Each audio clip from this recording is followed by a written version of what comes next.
We are going to tell you about PCR, also known as polymerase chain reaction. But before we do that, we want to tell you how the DNA is built. DNA consists of nucleotides that sit like pearls on a string and are connected together in long chains. The nucleotides are composed of a sugar to which is appended a phosphate group and a base. The sugar groups are linked together by phosphate groups, and the sugar-phosphate chain are the backbone of the DNA. There are 4 different types of bases in the DNA. The bases are adenine, guanine, thymine, and cytosine.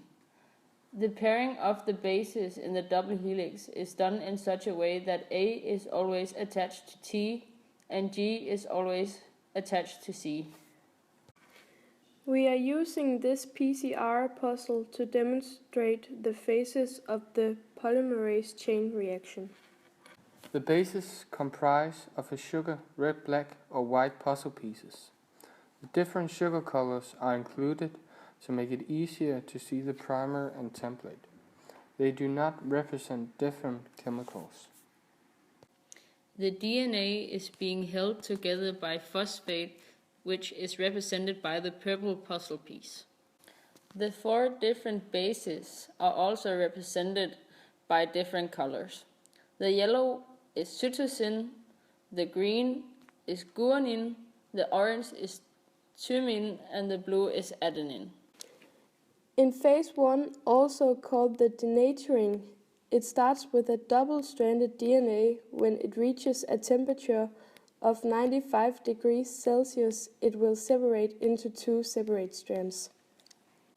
In phase 2, also called annealing, the primers anneals onto each strand, one at each end where it matches by the base pairing A to T and C to G. This happens around 60 degrees Celsius. The ratio of A to T and C to G is determined by the annealing temperature.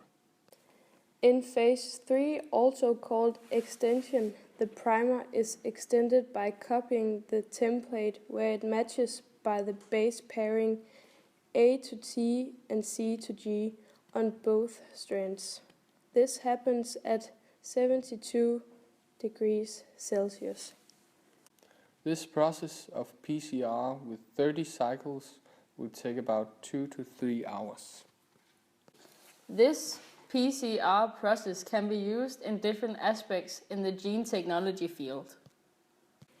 One example of this is that PCR can be used in the process of forming the DNA to be inserted into an organism that is genetically engineered, like cloning. Another example of this is that PCR can also be used to determine whether particular microorganisms like pathogenic bacteria is present. This PCR machine is used to simulate the different phases of the PCR. All that is needed is DNA. You take a small sample of the DNA and the different ingredients such as primer, nucleotides and polymerase and add it into a smaller container. The machine will heat it up and cool it down accordingly throughout the different phases. The PCR tubes are only about 2 cm high, but large enough to accommodate the millions of copies of DNA which are formed during the PCR.